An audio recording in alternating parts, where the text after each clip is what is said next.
Well, hello there. This is Dr. J, and we're going to talk some politics again. This is episode 2. We did this last week. Alex, how you doing? I'm doing good, thanks. Yeah, You? I'm doing well. You enjoyed yourself last week? I did, yeah. It was a good time. Okay. Nice to get it going. Yeah, good. It's nice to get a good start going. We talked partisanship last week, and this week we're going to talk U.S.-Russian relations, the Trump-Russia connection, some of the more controversial and highly politicized topics in American politics today. And in order to get started, I think I just want to do a basic overview of what the intelligence community and American government has largely agreed upon were the measures and actions taken by Russian governmental interests in influencing the 2016 presidential campaign. And really, it's broadly 3 parts. One of those parts, connected to Cambridge Analytica, a data firm in London, was basically a broad-based social media campaign to try to influence American voters. Now, this is actually quite complicated. You look at some of the ads that were released by, I believe it was, who released them? I can't remember who released them. Maybe it was the Justice Department or something. At any rate, they were released from the media, examples of the social media activity from Russian interests. There were both pro-Black Lives Matter and anti-Black Lives Matter ads. There were pro-Texas secession movement ads and liberal ads. There were actually pro-Hillary Clinton ads as well as anti-Hillary Clinton ads. There were a number of ads that did not focus around a single issue. And I think this goes to the heart of what the Russian motivation was for this broad-based social media campaign, which was to drive a wedge between the American public.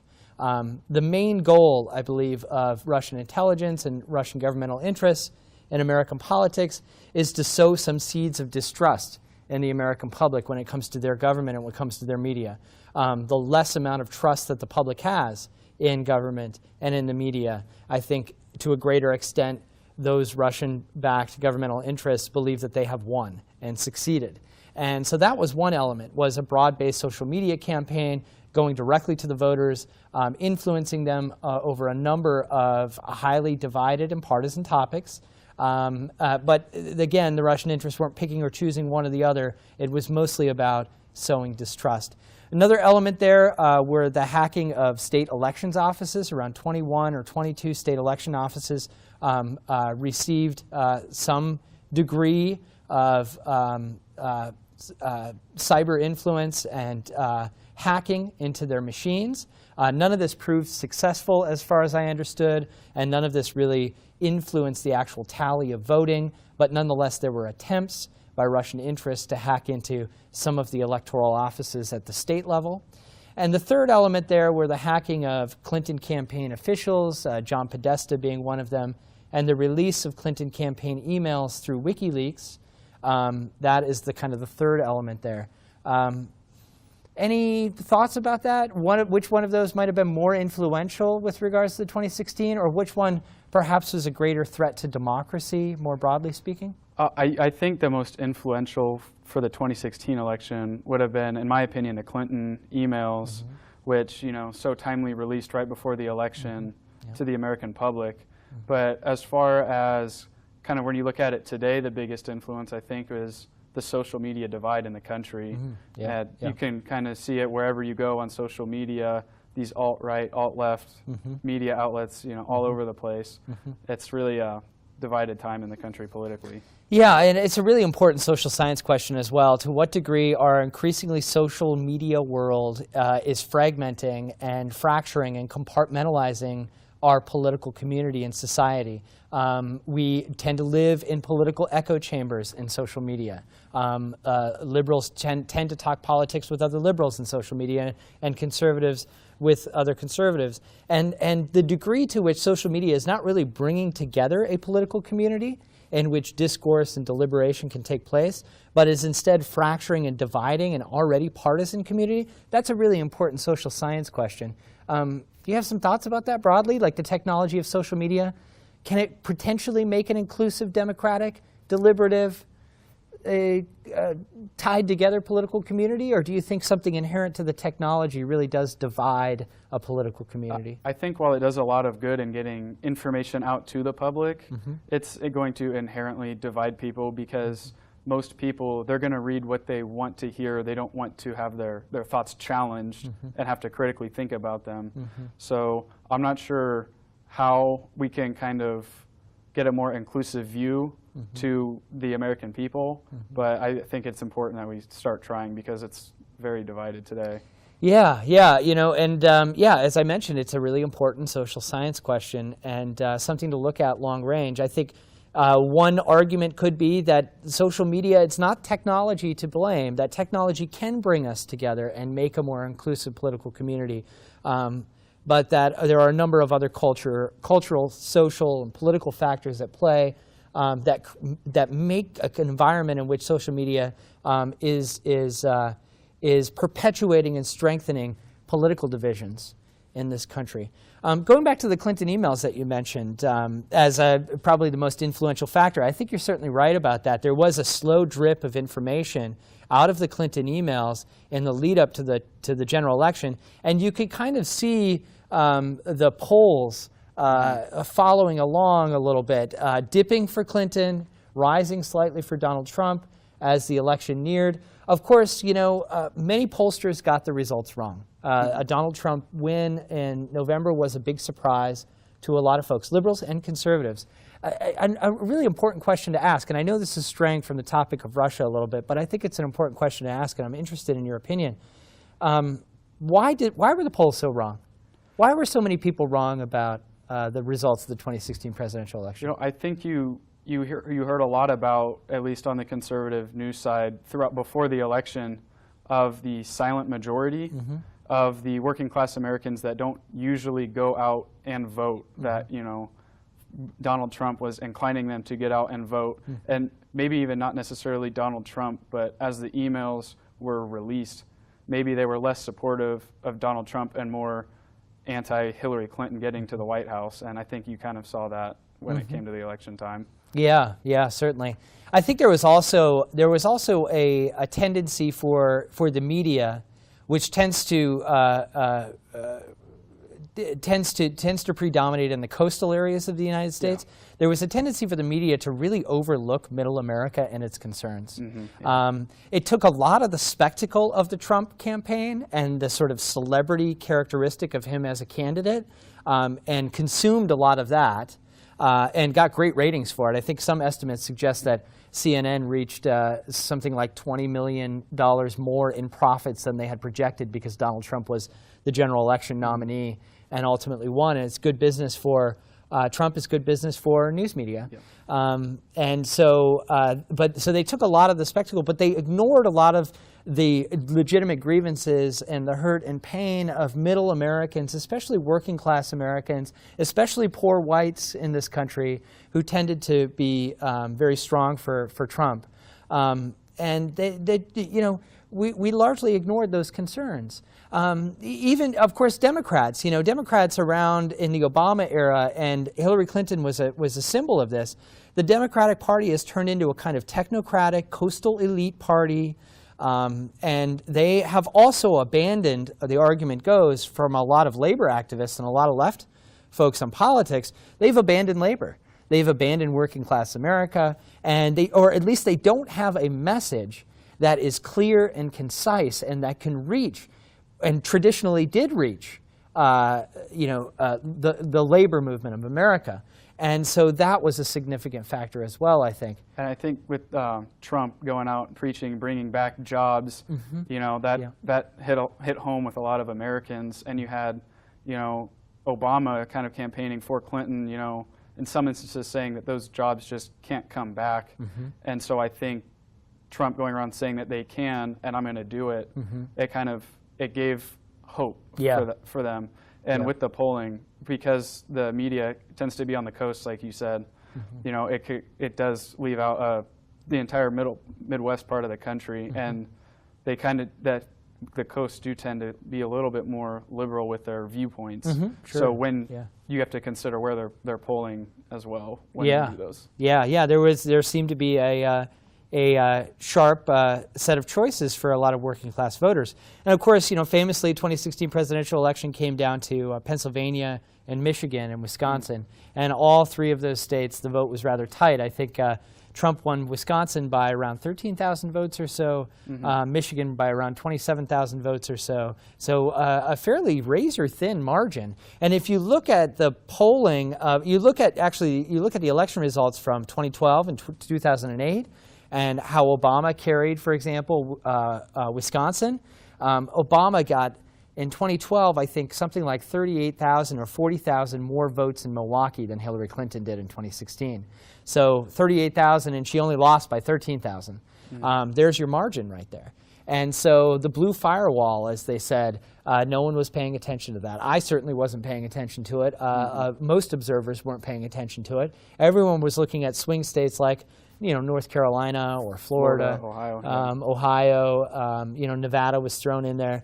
But no one was really looking at Wisconsin, Michigan, and Pennsylvania, and that was a really big factor. Until election night when they started counting the polls, and I think that did catch a lot of people by surprise. Yes, yeah, and it was right away on election night. And also I think some blame could be cast in the Clinton campaign's direction, of course. They really disregarded those states. They did not have very robust field operations in Wisconsin and Michigan, largely ignored Pennsylvania as well. You had a lot of state Democratic Party supporters desperately crying for somebody to come to Michigan and Wisconsin, bring Obama here, Hillary Clinton come, Tim Kaine, at least somebody, and they just weren't campaigning in those states. They thought they were safe states. Hillary Clinton tried to extend herself. In the weeks leading up, you recall, people were saying that maybe Texas is in play, maybe Clinton can be competitive in these other, and so she was really stretching herself really thin, I think playing an offensive game, and not really worried about the defense of traditional Democratic Party states. And I think that was a major factor. Yeah. So moving back over toward the Russia controversy, this has, of course, exploded. It's become one of the most highly controversial subjects in our politics today, and one that really cuts to the heart of our democracy and the vitality of our democracy. We have some guilty pleas. We have an independent investigation now. Of course, Jim Comey was fired as director of the FBI. An independent investigation was started by former FBI Director Robert Mueller. The Mueller investigation is ongoing. He has several guilty pleas. He has several indictments of foreign nationals, of Russians, mostly with the social media campaign element. There was a business directly associated with that in St. Petersburg, Russia, that were buying the Facebook ads. Many of the folks working for that organization were indicted by the Mueller investigation. You've got several guilty pleas. It looks like the timeline is very complicated and complex, but some of this does originate in London, the UK. George Papadopoulos having a bit of a drinking session with an Australian consulate employee, and admitted to this employee that the Trump campaign has some dirt on Hillary Clinton, and it comes from the Russians. This Australian notified Australian intelligence, who notified the FBI, and I believe that's kind of the origins of the FBI investigation. Some of this percolates around what's called the Steele dossier. Christopher Steele, an MI5 British spy and expert on Russian politics, compiles a 36-page dossier on some highly salacious information regarding Donald Trump. The whole gist of that is that the Russians have compromising material, or in Russian it's called kompromat, on Donald Trump. He is in some ways an ideal target for intelligence organizations to have compromising material on. He's a high-profile celebrity, a high-profile individual. He's got a lot of money. He's got a lot of money in a lot of different areas.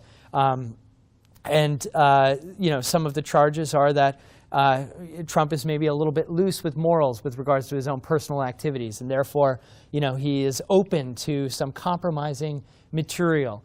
That's the word on the street, right? Some sort of the perspective here is that if the Trump-Russia collusion thing is real, and if the Russian influence is real, it has some degree to do with the fact that Russian intelligence has compromising material on Donald Trump. Thoughts about that? Perspectives? I just I go along with the investigation and just kind of see if anything new comes out. And right now, with the indictments that they have and the plea deals, it seems to mostly be with the individuals and things they did for the most part outside of the campaign. who knows what Mueller has found out that he's keeping from the public about things with the Trump campaign. So I'm kind of waiting to make my judgment on exactly what's been happening until more information gets released. Yeah, I think you're right about that. Now, with the Cohen guilty pleas, Cohen is a personal attorney of Donald Trump, and Cohen has now pled guilty to campaign finance violations. With that, it's not directly related to Russia. It's related instead to an adult film actress, Stormy Daniels, and certain payoffs that were made, which seem to, on the surface, violate campaign finance regulations. And he's pled guilty to that. But apparently he's going to talk more about some of these other things. And yeah, I think we have to wait until the investigation sort of runs its full course and we have more information. My insight here, or my perspective on this, is that if there's compromising material out there on Donald Trump that the Russian intelligence holds, I think it does not originate from the Kremlin. I think it originates from Russian mafia and criminal organizations, which are obviously very closely tied to the Kremlin. If anyone knows anything about Russian government, the Russian mafia and the Russian government are very intimately tied together and intertwined. But I think that information is not about Trump's personal actions while being in Moscow, for example, for the Miss Universe pageant. I think it has more to do with financial connections. I think if there's compromising material out there, and if there is real damaging material in the Trump-Russia relationship, it will be in shady financial and corrupt financial dealings, mostly in real estate. Whether or not, to what extent, certain Russian governmental or mafia interests bought a significant amount of property from the Trump organization. And through that, and through various different shell organizations, funneled money to the Trump campaign. We know that the Trump organization had struggled to receive financing from several large banks. I believe Deutsche Bank was the only bank that was willing to work with the Trump administration because of his past bankruptcies, considered himself not the most attractive person from a lender's perspective, from a bank's perspective. And so we know that. And to what extent was there any financial help given to Trump or the Trump organization from certain Russian interests in exchange for either vague promises of the future, or the exchange being just simply that there is compromising material that they can then leverage and try to get what they want? Any thoughts about that? Financial dealings? It's hard to know. Trump is a private individual and always has been, never been a public servant. So it's not required to release his taxes. The Trump organization is not required to disclose financial dealings. So it's hard for us to really know. And I guess we're kind of speculating here. Yeah, and I kind of agree with you. I think if they do have something over Trump, it's most likely, in my opinion, more on the financial dealing side of things than more of the personal life of Donald Trump, because that's been made public recently, and there's been a lot that's been released about that. I'm not really sure how much more incriminating personal details of his life can be released at this point. So I think it is most likely financial, or personal details that might actually shift his base and have his base go against him. I don't really think there's much out there. Have you read the dossier, the Steele dossier? I haven't read it word for word, but it's online and it's available. I mean, I think one of the most salacious elements of the Steele dossier was having to do with Trump hiring prostitutes to urinate on a bed that Michelle and Barack Obama had slept in a hotel in Moscow. And of course, that sounds very crude and unfortunate that in a political podcast we have to discuss such things. But that seems to be the most salacious element. Honestly, I think that Trump supporters wouldn't care about that at all. And in fact, I'm sure there's a lot of base Trump supporters who would cheer on such a thing. So I just don't think it's personal actions, infidelities, or whatever it might be, or this totally crude and hard to understand situation in Moscow that was detailed in the Steele dossier. I honestly don't think that's the compromising material. I just don't think it's that compromising. And I think for a candidate like Trump, for other politicians, potentially so. But Trump is a unique animal in some ways. And I think if there is compromising material that's going to be damaging, it's going to be financial material. Yep. Let's talk a little bit about Manafort and Cohen for a little bit. So Manafort has received a guilty verdict by a jury and he is now apparently talking to the Mueller investigation and opening up about everything that he knows. Paul Manafort was the former campaign chair of the Trump campaign for about a little over 3 months during a crucial summer months, and over the RNC convention, Paul Manafort was the campaign manager. Manafort's been around Washington a long time, and he's a real kind of inside political mercenary, if you will, a hitman for hire, who can be hired out by any number of political interests to do kind of political work and to shape a message. He worked for many years in the Ukraine. He worked for various different pro-Russian interests in the Ukraine, in particular Viktor Yanukovych, who is a pro-Russian prime minister of the Ukraine. Manafort worked for those individuals. That's where actually the guilty verdict was in certain corrupt financial dealings that he was doing mostly in the United States. There is a second trial. I'm not sure if they're even going to have that trial now. He apparently is going to plead guilty. He's going to speak to Manafort. He's going to plead guilty to that second trial. I think the Mueller investigation has agreed to not retry some of the charges that they didn't get a verdict on in the first trial in exchange for speaking to the Mueller investigation. So what does Manafort know? And whether or not he's a real danger to the Trump administration right now, to Trump personally. What do you think? I think it's kind of hard to tell, because you look at kind of the mixed signals that the Trump administration gave out about Manafort while he was working for the campaign. You know, that you had Donald Trump Jr. saying, you know, don't underestimate how much Manafort did for this campaign, which kind of sounds incriminating a little bit. And then after being let go from the campaign, that you had Trump himself saying, you know, he was with us for a very short time, didn't do very much. So trying backtracking a little bit. It's going to kind of be interesting to see how much he does know. Yeah. And you know, I think one significant little detail here, which was really overlooked during the RNC convention, the Republican convention, the platform of the Republican Party changed very slightly. A couple of elements were taken out, and those elements had to do with supporting the Ukrainian government and its independence against Russian influence, and in particular military aid to the Ukraine.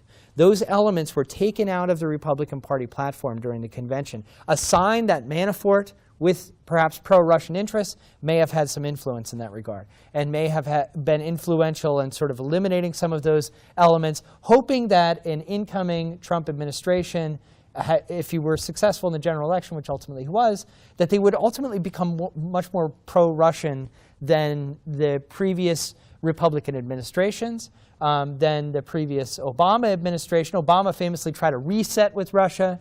That did not work out at all. There is a significant amount of criticism of Obama's foreign policy, and I think a lot of that is warranted and legitimate. Relations with some key countries worsened over Obama's tenure. U.S.-Israeli relations were probably at its lowest point in the history of Israel. Russian and U.S. relations generally eroded over the Obama administration tenure, and we were looking for yet another reset. Now, to be a little bit fair, I think Russian interests are not fully in line with American interests. I think that's safe to say.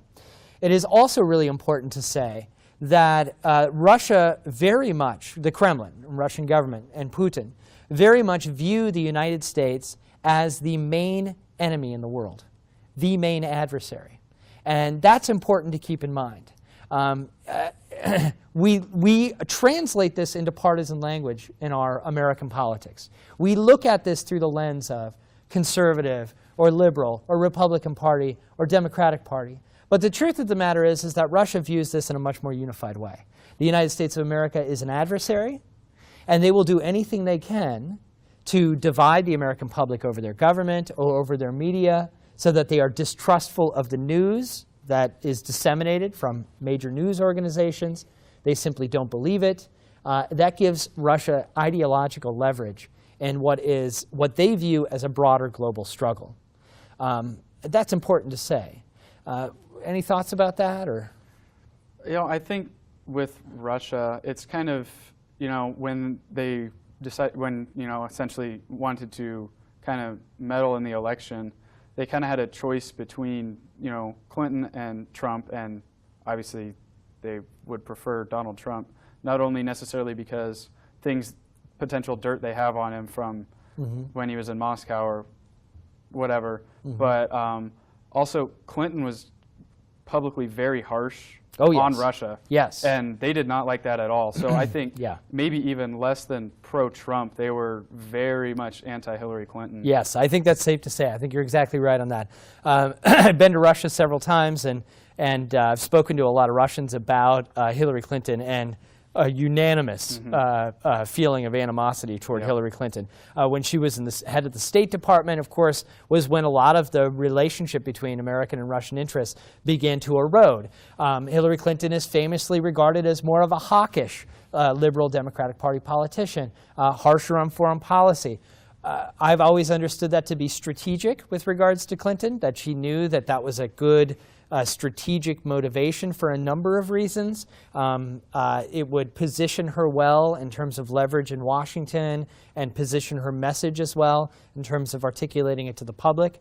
But yes, famously harsh on Russian interests, and Russia was very much concerned about a potential incoming Clinton administration, not just for a continuation of the Obama years, but for potentially even greater, for example, sanctions on Russia, economic sanctions, greater isolation, and perhaps much more American power coming down upon Moscow. Let us not forget here, and keep in mind, Russia projects an image of power. And Russia is, as famously always had, back in the Soviet Union, a very effective and powerful intelligence organization. The KGB, which is now the FSB, a very effective intelligence organization, and strong in terms of playing an ideological game in the global world and positioning themselves in certain diplomatic conflicts and issues through which they can exert some power. In places, strategic places like Syria, like Iran, like North Korea, the Russian near abroad, right? Eastern Europe, where they project a lot of power. In the Ukraine, of course, in the Caucasus. These are Russian spheres of influence. Russia plays a masterful chess game with regards to foreign policy in these areas. But in another sense, Russia is not as all-powerful as the way that they project. Their economy is smaller than South Korea's, right? They have a number of demographic problems. Their economy is not very well diversified. You have a significant number of Russians living in poverty and isolated from the rest of the world. You have demographic problems, you have social and cultural problems, you've got political problems and economic problems in Russia that are significant. And so that's a factor here. That's a factor because Russia feels as though the influence that they can make in American politics projects that strength, projects a position in the world in which they are important, and that is important to Russia, to be important to the world. Some final thoughts on that, Alex? I do think that Russia's main goal was not only to divide America, but to have the world kind of view America as divided, which then, as you said, projects Russia, as potentially being more powerful than America. And I think that was, even maybe more than the presidential election, I think that was probably their entire goal with that, was to try and leverage themselves above America on a global stage. Yeah. And I'll leave you with this one last thought. Just from my perspective, I think Russia continues to win. I think that the controversies associated with the Trump-Russia connection and the Mueller investigation, which I think the investigation needs to run its course. Yes. And I think there are real concerns and real questions out there that need to be answered. But from the perspective of Moscow, Moscow feels as though they're continuing to win because they're continuing to divide the American public, and this issue continues to project a position of strength. A perceived position of strength for Russia and its interests. And so with that, we didn't have a lot of time to discuss a really complicated issue with a lot of ins and outs, but I think this is a start of an interesting conversation at least, and some very interesting insights that you had there, Alex. And we're going to wrap it up with this week's Dr. J's Political Podcast Hour, Talking Democracy, here at Fort Hays State University. I'm Jay Steinmetz. This is Alex Rea. And until next time.